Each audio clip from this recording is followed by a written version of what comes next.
It's a bit peppy, isn't it? I know. How you going, guys, and welcome back to another episode of What Do You Do for a Crust? With us today, we have a very special guest, and technically we've got dual roles, so I'm going to leave it to yourself to introduce it, but thank you very much for your time and thank you for being here. Thank you so much. I'm looking forward to having this conversation. I'm very keen. Just in chatting, before we started recording, I think your level of wisdom and how you look at things is one in a million and very positive, which we can't get enough of in this world. Oh, stop it. Your specialty is community services. Yes. Could you take us through the two roles? Yes, absolutely. Rather than two roles, I call them hats because then I get to take them off at the end of the day. I mean, very fair. So the first one I'd like to introduce is I get to hang out with what showbiz would push you away from, and that is kids and animals. It's the worst combo, they say. Well, it really works. It works. I think all of us have an inner child, so I get to be an active listener, and that hat formally is called a counsellor and a level 2 psychology assistant. I get to do it out in nature, out in the sticks. I get a whole bunch of time with slime, dogs, horses, flies, and incredible human beings. nice. Yes. My second hat, I get to be a little bit of a bridge. It's a new space, and in this bridge I get to be a family peer practitioner. And that is for the people that don't quite fit in column A, column B, or column C. So we've created an A&a-half. And it's very exciting.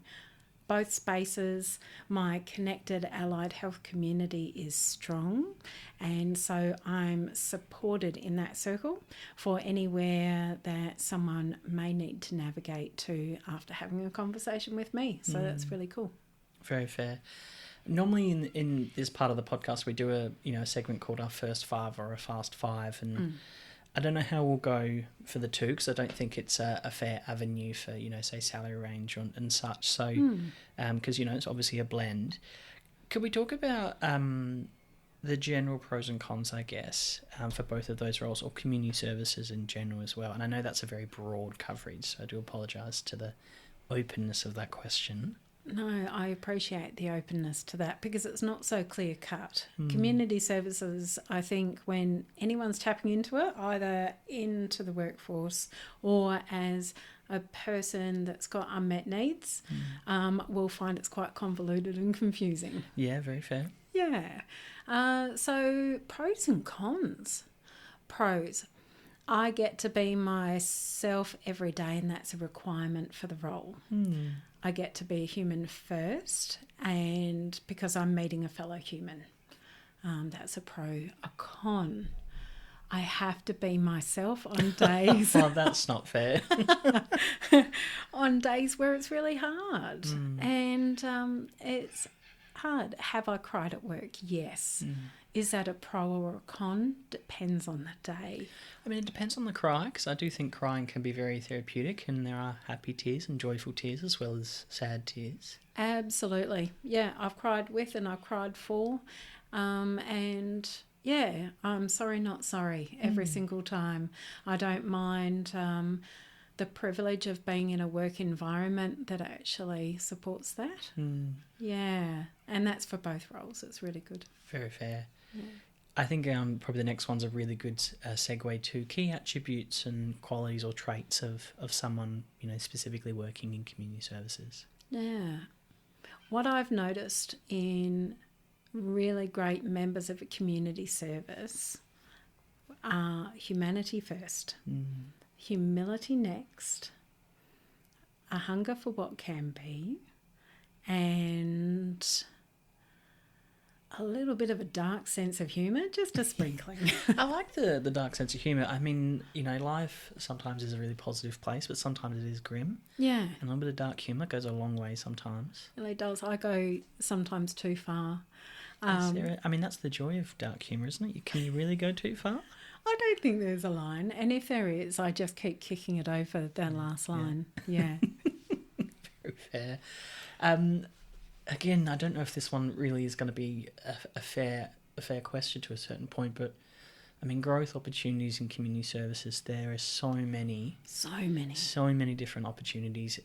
I mean, there's management, leadership, there's own businesses, there's, you know, and not just that, growth opportunities, you know, where when we say that, we're talking from a career and financial perspective, but actual personal growth opportunities as well. I find in community services is on a whole nother level. Oh, yeah. You know, the fact you get to work outside, you're working with different people, you know, all the challenges, but then also the rewards that come with that.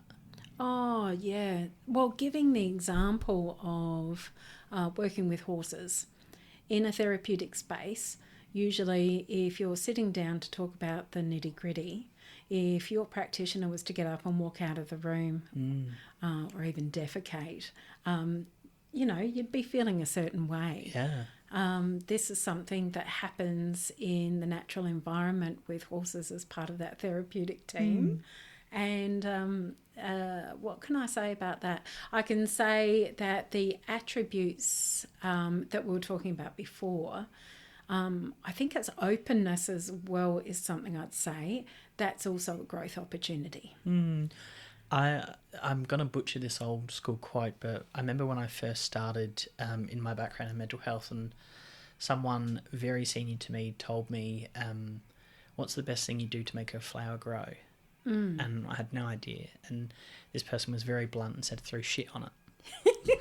And I went, oh, I don't know if I agree with that. And he's like, well, the best gardens have the most shit. Yes. And he said, you know, they have to push through, you know, there's nutrients in that. It creates the growth. It creates, you know, and I think it was obviously a metaphor for life in general that, you know, we'll come out stronger in the other end. And but not only that, you know, I think, you know, horse manure and all that kind of stuff, there's a lot of jokes and dark humour that can be there and takes a little bit of the, you know, the stagnation away of sitting in a standard room. And, you know, I think a lot of people think about community services and mental health services or psychosocial services, and it's two people in a room and it's a leather couch and it's dark and it's boring and it's quiet and it's stagnant. And it's a clear power imbalance. Yeah. Oh, yeah. You're walking into another person's space that they've set up to make as comfortable as possible for them first, catering to some needs. You might have a glass of water or something on hand, and maybe the couch has been thought through. But getting back to your question, Edward, in regards to growth opportunities, if you genuinely believe that you are a person worth knowing, then community services is for you, both with the people you get to engage with as well as primarily yourself. It's not a self-help space, but vicariously it is unavoidable. Yeah. That's very well put. Very, very well put. Thank you. Required learning, I guess, is a really good point for this particular. I know we can hear bagpipes in the background. Yeah. We're quite close to a local park, and I'm assuming they're doing music practice. So. Oh, that's cool. That's pulling on my ancestral lines. Is it? Yeah. I bet it's my dad. Dad, is that you? Keep it down. He's keeping a good tune. It's not bad. That's all right. I don't mind about it. Anyway, sorry, I'm getting sidetracked. We talked about, I guess, required learning or entering pathways is what we usually discuss, and you know, it's usually structured around a degree, TAFE course, certain years of experience, all those kind of things. Yes. How does that look in communities, you know, services in general? Community services back in the day used to open the doors primarily to people more with a lived and learned experience, and it became more formalised when they understood that opening the doors meant opening the doors to everything. There is an absolute expertise that can't be taught in any kind of formal qualification, which is your lived expertise. So it's something that you've lived beyond through, and you have polished your stone, and you are ready to step back and not be the main character for one, and to be ready and prepared for the inevitable triggers that come up whenever we interact with another human being. Yeah, I mean, that is life to a certain point, as much as I don't want to be too bleak. Can I ask you, this is a bit of a loaded question. Do you think community services are undervalued? Yes. And I agree, and that's why I'm saying I think it's a bit of a loaded question. I think you and I would both agree just the invaluable support system, the pathways, even just having a space that someone can go to just goes a long, long way. Oh, yeah, like we're currently sitting in a neighbourhood. It's a lovely neighbourhood. Do we know our neighbours? Would we count them in as community? Would we be able to count on them in some of the more difficult and vulnerable times? We don't know.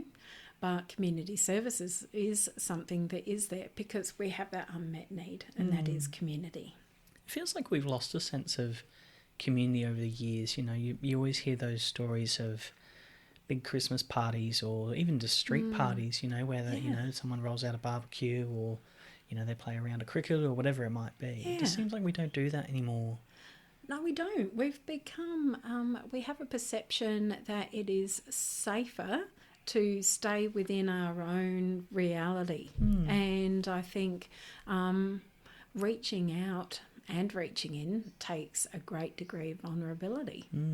And when we are being influenced, literally by influencers, from the moment we wake up to the moment we go to sleep, of talking about everything that isn't safe, how much work does it take to actually turn it around and go knock on the next door neighbour's door and say, fancy a hit? Yeah. Well said. Thanks. My God. It just seems like it's a very odd societal thing, I should say, in general. So currently I'm working from home, and I'm finding in the last couple of weeks I've had quite a lot of door knockers. And I'm not a fan of door knockers because it always puts me in a very uncomfortable situation. But I have heard of individuals that are quite rude to door knockers. And I sit there and I think the amount of courage it takes to knock on someone's door consistently and either try and sell something or get an opinion or take a survey or whatever they're doing, that takes a whole lot of confidence. And, they're there for a reason, but I don't need to be rude, or insulting or, even sometimes aggressive. Yeah. And, I'll normally say, I'm sorry, I'm not interested, and have a good day, and shut the door, and they're more than fine, and, we part ways. But I know that some individuals, really, feel that encroaching of space and get quite hostile, which is a shame. I'd love to get your opinion. This is a very left field avenue. I like left fields, wombat holes, rabbit holes. This is an odd one, and I internally feel quite uncomfortable about this because it's around religion as well. Which is a very tricky one. I know we're getting off topic here, so I do apologise, but how you explain things and your thought process I find incredibly inspiring, so I really want to get your gauge on this. Cheers. We have a local church within where we are currently located, and the local church, what they're currently doing at the moment, which I personally disagree with, is that they have individuals that come and knock on your door and promote the church and, try and get you into that church realistically. And that's not the issue that I have with. The issue that I have is that they're using young children. Oh. And that's what makes me uncomfortable, is that these young individuals would be 12 and under. Oh. And, I talked about that there are quite a lot of aggressive individuals. Sometimes, as an example, I'm going to stereotype, older men will be very aggressive. These are, and this has happened a couple of times now where I've gone, my God, you guys are incredibly young. Yeah. I wouldn't want to go and knock on, I'm a 33-year-old man. I wouldn't want to go and knock on dozens of doors on my weekend and try and promote something. Oh, gosh, no. Yeah, it's a very odd... I just didn't know the first time it happened here, I just didn't even know what to do. Yeah, I'm having a visceral physical reaction to that. Like, my shoulders have got tight from that feeling. And I just want to kind of race out there and just protect the kids that are being... what would you say? Almost like a human shield of someone's exploited? Like, I was very much like, oh my God. Well, when you were 12, would you choose to knock on strangers' doors and talk about what mum and dad said was important? I mean, I love my mum and dad, and I'm very lucky that they wouldn't have made me do that, but I can't say. There's an avenue of you love your parents, and if they tell you to do something, you trust that it's the right thing, and, I'm not sure. These individuals were very young, so you do consider what their thought capacity is at that time, in regards to authority figures and... Yeah. Oh, absolutely. And I think the age-old stranger danger comes to mind, and the amount of override a kid of any age would need to put in place to knock on a stranger's door and say I'm still safe or I'm still safe enough, and to maybe negate the actual messages that are coming up for them physically and going, this doesn't feel okay, but I've been told it's okay, so here we are. Like, all of that feels a lot. It feels a lot. And I'm connecting with that. That actually ties back into the whole community service thing, because as a community, we would say, hang on, that's not okay. And we'd get together and we'd talk about what wasn't okay. And I think with community services, if anyone's missing that sense of community, I think a lot of us are actually drawn to that career. I do want to go round to that church now and egg the door, just as a subtle message of going, can you please just be kinder to your kids and let them be kids? Yeah. On the other hand, I did reach out for some free help recently, and it was a bunch of youth that were from a particular religious affiliation on a social media page advertising that would come round and help out for free as a once off. And I had an unmet need. They came around and they asked if they could pray for me, and I said absolutely, because for them that means something, and it didn't take anything out of my day. But hearing if it was 12-year-olds out weeding my front yard, I would have a very different feeling. But you've just named inherently what we all instinctually have, is that connection to community. We know when it's off and we know when it's right. So when you're talking about the actual value of community services, I think you've just hit the nail on the head. We need community to actually be that check-in, that filter, how we've just checked in with each other. How does this make you feel? That made me feel this way. It's something that when it's missing, creating, I suppose, a synthetic version of it with authentic people that are ready to be your community, I can't put a price tag on that. Very fair. I always, what fascinates me is rural communities, because I always think they've got it right. Well, yes. I hope they've got it right in the viewpoint that I see is that, you know, they have less resources, unfortunately, which I don't agree with, but they band together or, you know, they get around a central priority, or, you know, whether it's a sporting club or whether it's a food drive or raising money or whatever it might be, even if it doesn't have to be around something. But they, you know, like you go to a rural town and everyone knows everyone. I just love that. Yes. Absolutely love that. They notice when, like, Colin hasn't been... Yeah, I haven't seen him in a while. Yeah, haven't seen him in a bit. I'll go out and see him, see how he's doing. That's right. It's not just a noticing and, oh, well... Yeah. It is, I'm acting because this person makes up my community and my community is me. So this person's no separate to me. No, I agree. I also think, we were talking about pros and cons before. Sometimes when we end up in a bubble, like how much exposure can we have that diversifies? I watched a show recently about expanding. It was an ageing out community. I believe it was Maryborough.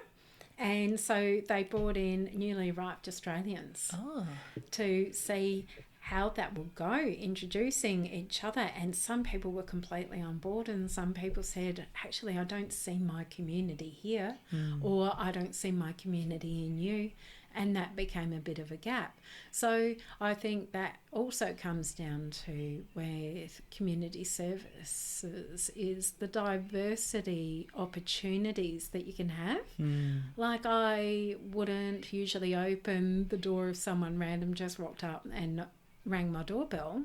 But if it was a support worker that had qualifications and clearances and they were an authentic human being that was showing up to be there with me and not lead the way, I would be open to whether that person was part of the LGBTQIA plus community, whether they were a first Australian, whether they were a new Australian, like the age wouldn't matter as much because this person is... there to be part of my community. So, yeah, you got me thinking. So, country towns, yeah, pros and cons. Geez, they really take care of each other. And they thrive when diversity is something that feels more familiar than, what would you say, than this is the only way that you're going to survive, because there's fear around that as well. Yeah. We're all ageing out. We need to bring in foreigners. I mean, it's sad if that is the case, I guess, mainly because, you know, if their hand is forced, then you know, to a certain point it's not selective choice, but, you know, hopefully it still has a positive outcome and you go from there. But yeah, I always think of, you know, if there's been a natural disaster or if there's been a bad yield in the farm crop and a particular area that's known for something, you know, really struggles. Or, you know, you look at COVID spun our world upside down, and it's very interesting. Yeah. Well, what we did get to notice is how much we needed each other. And I think some of that kind of flew under the radar for a little bit until we were without it in a very obvious way and for an extended period of time that we didn't have control over. So we found creative means to find each other and connect. And I know that technology has definitely played a great part in connecting people in rural and remote spaces as well. Heard of great successes of actually bringing in a diversity prom, which was a great celebration. I recall someone magical bringing that in just by listening to the community. And I think you actually touched on something when you said, when we feel that we're forced or we don't have a choice, we absolutely change the way we operate and what we might choose. When community services is done well, it's always led by the person that is the main character of that journey. That's very true. I really like that. I got to admit that it feels much more informed, but not just informed, but it's I don't know how my words are failing me here. That it's specifically directed based on the individual rather than you know, what might be the cheaper option or the better option or the safer option or whatever it might be. But it's actually led by the individual. I think is really important. And that brings up a potential con. The system itself, how does a custom design and make sure there's enough funding for that kind of individual approach? I mean, it's a great point. I mean, I always consider, I think that's a point in a lot of services in general. I look at, say, like the health or medical industry. No two people are the same. No. So no two, you know, I think about you and I enjoying a lovely glass of wine right now. Yeah. And, you know, wine from a chemical construction is you know, quite basic. You know, there's a little bit of sulfur, there's a little bit of alcohol, a bit of H2O, no worries at all. It's going to affect you and I differently. Then you get into the complexities of medication, you know, in general. Medication affects everyone differently, and it takes time in effect. And not only that, then you've got environmental factors, you've got general health factors, you've got, you know, genetics, all those kind of things. Yeah. I hate that we put people in a box. Yeah. You know, that you've got a diagnosis, you've got this need, so we're just this is the quick fix. And it just seems so bizarre. It is bizarre. Since when does a box fit anything? Well, yeah, we're all individualised and we promote, you know, like, you know, we're vastly different and, you know, there's, you know, you hear that phrase of doppelganger, there's someone in the world that looks exactly like you, but, lucky you know, they're then. nothing like you. I know, right? Yeah. I love that you said, see, you're so positive. I love that. Most people be like, oh, poor bloke, poor bastard, my God. And you're like, well done. I love it. Yeah, it's so odd. It's just so odd that we, and that's why I think I really love community services in that aspect, that there is a lot of ability to have individualism. Yeah, individualisation, but at the same point, connecting, like you actually become a link of strength because there's something that you bring that's unique to you that then bolsters the next link that you're connected to, and so on and so on. So coming back to that scaffolding thing, the opportunity, if you so choose to be wise enough to meet yourself and step into the realm of community services, you become another strength point. And whenever construction is in process, it's messy, it's dusty, there's lots of swearing, there's mistakes, there's potential hazards, but man, the growth. And more often than not, you do a much better job when you don't do it on your own, and you've got extra hands on deck. And I think anyone that enters, it doesn't matter what door that they've come through for community services, like I said, whether they've got an unmet need, that could even be the workforce, really, don't we all? It could be the CEO, it could be anyone. You become a potential power link for the next person and the next. And that scaffolding just gets stronger and stronger. We were talking about that scaffolding before we started recording, about how, and I loved your phrase of this, and I was explaining, we've got an episode that's coming out soon, that's an episode with a CEO, and she was explaining how her growth through the workforce or through her career, she has battle scars, and it comes with a very negative connotation of injuries that have occurred along the way, or damage or trauma. And your analogy, I think, was fascinating about going through, a career and a journey was scaffolding. Yeah. Which I love, because one, it's so much more positive. It's so much more from a strength perspective and an area of growth. Your scaffold builds as you go. I always consider it as a book.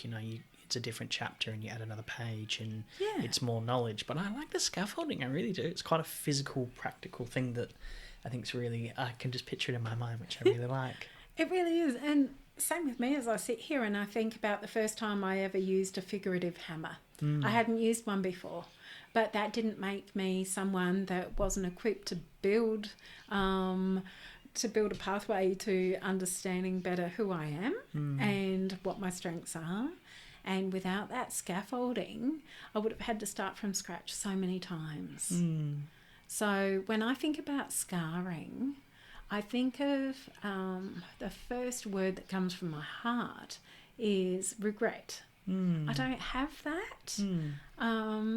I don't have that in the same way. Like, I've had plenty of slips on the scaffolding and I've learned a lot about what tools actually fit in my hand and what better fits in someone else's. But this is going to sound so wanky, but the journey to me, like, I get to see the process through every bit. I'm in the grout, I'm in the mortar, I'm in that nail that went in a bit crooked. Like, I'm proud of the fact that I picked up a tool and found out if it was for me or not. My God, your phrasing for that is spectacular, and I love your viewpoint on this. Thanks. I really emulate with that. I think I've had a lot. Quitting a trade, just not to hone too much on myself, but quitting a trade, I had a lot of people go, "Oh, well, you wasted that time." And I really disagree with it, because similar to your analogy, it made me who I am. It made me have humility. It made me have perseverance. It made me really appreciate that I like working with people in any shape and form, and all those kind of things. And like, life's short. I come from the mentality you get one go at it. Yeah. Like, it's part of the journey, it's part of the path. You might as well enjoy it and be present in it. We're being very philosophical on this episode, which I'm loving, but it's true though. It is absolutely true. The one thing, it's a real thing that I wanted to do, and why this podcast is a thing is I've met a lot of people who are just stuck in a job they hate because they feel that they don't have any other skills or abilities, or okay, well, I've been doing it 20 years, it's too late, or I've got now a mortgage, I've got dependents, I'm locked in, and this is what I need to do. And, they won't even consider looking at other pathways to sidestep. And it takes a lot of courage to do that as well. And self-growth. Takes guts to look in, doesn't it? And go, why am I doing this again? What's the actual reason? Not all the stuff, all that shopping list of stuff that you just named. Because, come on, at the end of the day, we can go without a mortgage. We can go without these things. And I'm sure, like, a few of will be, like, clutching at your pearls right now and going, what do you mean I can go without a mortgage? I'm not going to go without a home. And so, and we do jump to that fear base because looking in and going, well, what's the thing that actually excites me? What's that thing that, like, I could do until I die? And what's that thing that's missing in my community? let's match those things together and just get curious Mm. and go, what do I notice when I open my eyes and know it's a work day? If I notice I clench my jaw a bit tighter, if I notice I delay getting up or I need to doom scroll even before I head to the dunny, if I'm saying maybe if I call in sick, maybe if I say I hope I don't see so-and-so, or I'm thinking about 130 emails that are all actionable by me. If these are the things that you are facing every day, just get curious, look in and go, hey you, we're sitting in this chair. Why again? Yeah. Go, is this the be all and end all? Yeah. Where can my scaffolding take me? What if this tool is something that I tried? What have I learned so far? And imagine if is the next one.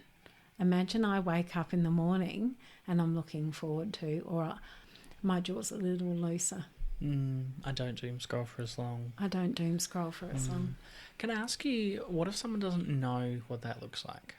Because I'm asking on behalf of myself for a bit as well. So I've been in places where I've gone, well, I don't know what I want to do. I don't know the pathway, and it is a big leap when you don't have direction. To you want to make a change, but you don't know how much of a change or where the change comes from.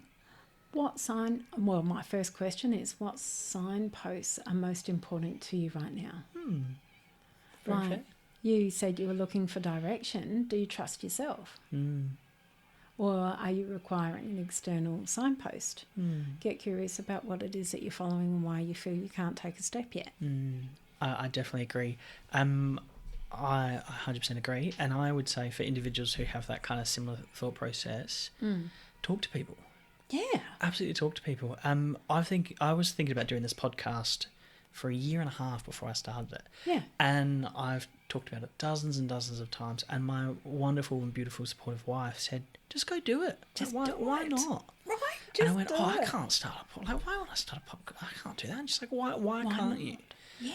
And then, that kind of support, sometimes I think, we do have a really great village around us, as much as we talked about community, and sometimes there are those individuals that are just disconnected, or sometimes we can be, but usually we have a village, or we have some people that we can consult with or get some support, even just some free advice. I mean, there's so many services out there that you can just chat to.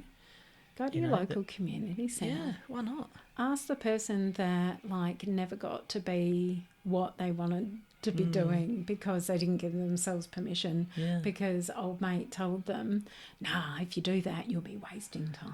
I mean, why do you think that is? For someone that's got a background in psychology and community services, why do you think that is, that we just limit ourselves to I can't give myself permission to make this change, or and I know we're getting very deep here, but I mean, what stops us? I believe that the thing that slows the process of building our own scaffolding is the understanding of our life teachers, because when we're babies we never doubted the fact that we could cry when we're hungry. No fear. My niece, I love her to bits. Not a single fear, not a single bone of fear in her body whatsoever. She will do whatever she wants, and God, I admire it. It's terrifying because she will hurt herself. But I want to go on that. I want to go do this. This is what I'm doing, and just no filter will ask the question.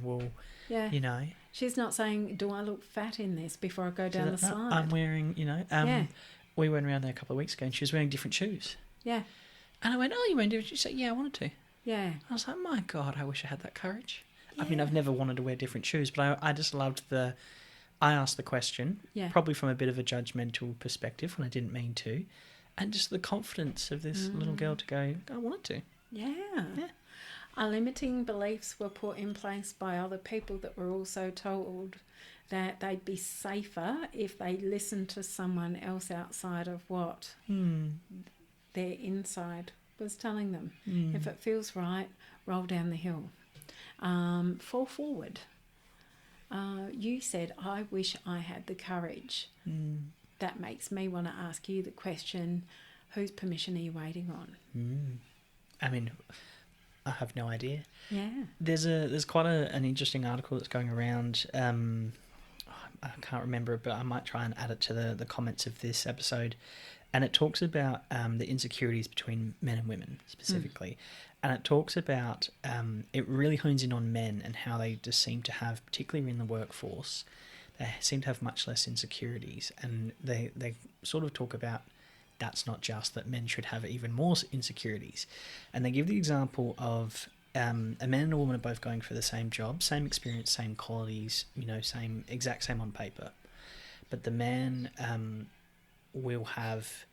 he'll fib much more on his resume, or he'll promote himself in much more of a confident way, even if he is less experienced or even underexperienced.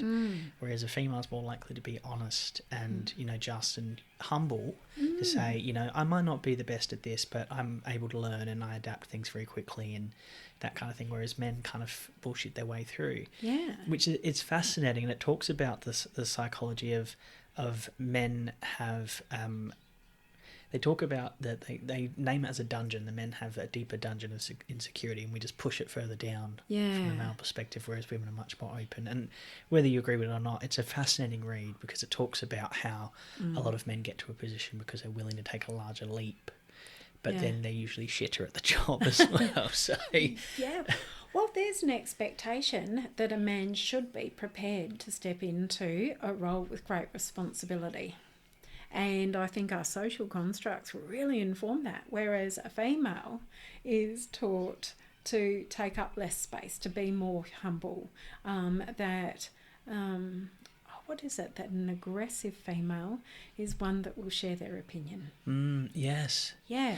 I was talking about this, I've talked about this with a few of the female guests on this podcast. We have an episode coming out next week with an architect. And she talked directly about how she's in a very male-dominated industry and has felt that in her giving her opinion, in being humble, she said, I am the best person to answer this question because it's my project. Yes. Yet her male senior has asked a male colleague who has nothing to do with the project, who doesn't know the answer, and directly sidestepped her. Yeah. And I always say I'm not. I don't think I'm particularly a radical feminist, but I hear those stories and it generally makes me angry. Yes. Generally makes me angry because I don't look at the gender, I look at the person. Yes. Who's the best person to answer this question? Who's the best person to do the job? That shouldn't be identified by man or woman. Who's using the tool proficiently in their hand? Exactly right. Yeah. You touch on something. The community services sector has, I'm going to say, a stereotype to it being a caring role, and so it's predominantly female staff or workforce. I'd like to call boulder dust on that. Yeah, very fair. I think this actually takes a lot of guts to do, and I know plenty of men that would flourish in this role if they can give themselves permission to come in as a human first and their gender second. And oh my gosh, the exponential growth. We live in a society that focuses in on the radical version of both arguments, either radical masculinity or toxic masculinity or radical feminism. In between, you've got all this amazing opportunity to flag and highlight actually where we're all still processing and learning, making mistakes, falling forward, building scaffolding together and going, well, what if? And it's open to possibilities. We do have parts of our community that if they're supported more to actually be themselves, we're going to see everyone thrive. Actually, there are statistics that when it comes to patriarchal systems, that when men have decided to try non-patriarchal ways and operate within the workplace, in their family dynamic and in social connections, that suicide rates go down, depression rates go down, connectivity increases, productivity increases. So it's not the men's fault, it's not the women's fault. The system as it currently stands and is propped up currently is what gets in the way. So if you are a male and you are considering, I'm someone that really loves to connect with people and I'm considering community services, but that's what girls do. I mean, yeah, I think that's very old-fashioned thinking by any means, and Yeah. we talked about this before with we had a podiatrist on here a little while ago, and I asked him about Toes. toes. I didn't specifically ask about toes, but I talked about it does stem to toxic masculinity, and I asked, does he find that predominantly, say, men will hope that whatever the condition is gets better and put off healthcare, you know, just hoping that it magically fixes itself. And he absolutely 100% agreed. He said, yes, often we'll see that, you know, men will leave something longer than they should because they'll just hope it goes away or it magically fixes itself. Whereas particularly women are much more active in actually treating something and getting better or helping themselves. Yeah. And, you know, we didn't get into specific details of toxic masculinity, thank you. But it does lead me to a question. Do you find for the individuals that you're helping within, you know, the community sector, do you find that it is an even shift of men and women? Because I thought, having worked in that sector a few years ago, that I saw a good even build or good even distribution. But I think obviously it would depend on where you are and all those kind of things and the service specifically. But I have seen a shift. The more we've diversified, and I'm actually going to give kudos to cultural diversity here. And that's because when people come from collectivist cultures or matriarchal systems, they're like, well, why not? Why wouldn't I be a caregiver? And I think that does kind of interrupt that pattern of, well, this is how it is. And that is the sum of, like, if you want to say it in a nutshell, what culture is, and that's the way we do things here. And so when we diversify, it does really give opportunities. And I know that I've known you in another lifetime in regards to career, and I got to see you lead in a way that didn't require you to posture yourself to say, I'm powerful, because if anything, you brought in a side to yourself, your human side, and that was what made you an effective leader. Well, thank you. Thank you very much. All right. I don't see the avenue of what power brings you. I really don't. You know, what does it generally bring you in specifically a workplace? Why do you need power to a certain point? You know, no matter what sector it is, there's always a CEO, there's always a board, there's always someone that has to, you know, there's always someone to answer to, or there's always something that's broken down. I never understand in workplaces why there has to be that egotistical, and it always is a man. It drives me bloody nuts. It always seems to be just some bloke who's, you know, on a power trip, and I am stereotyping there, apologies listeners, but it just always seems like someone, you know, has got a bit of an inferiority, you know, a bit of a insecure, you know, inferiority complex, and just, you know, has to have power, or just, you know, has to micromanage you, and it's an odd one. Well, the patriarchal system is shaped in the form that it goes to a peak, and we are informed that the best person at that peak is someone that apparently doesn't have seasonal hormonal shifts, that apparently can be more directive than emotive, and all of these are perceptions, right? Because we're all learning now, especially in this day and age, that actually we've got more in common than we do different. And speaking to that, so I'm a neurospicy individual, and I've been invited to some important tables. Well, you know, they put the label, this is an important table, and I sat at it. And I got to speak to the CEOs and power seats. And at the end of the day, my favourite turn of phrase is, everybody poops, Kat. Yeah, everybody poops. And so I see the same person sitting right next to me that is worried about whether they're going to get home in time for their kids' soccer game. I've got someone that needs to pick up milk on the way home. Exactly. Someone that feels like an imposter in their seat. Yeah. I would love to know how much that... I should have asked that of the CEO, damn. I would have loved to have asked that, bugger. I hate to cut you short. We are at time. And I'm very lucky that I'm having you as a guest for dinner, and I know our dinner's going to be very much soon, otherwise it's going to be dry. So we're going to have to leave it there. Oh, thank you so much. Thank you so much. This has been such a wonderful conversation. Yeah, no, it's been so cool to be able to talk about my favourite thing. So, thanks. Glad.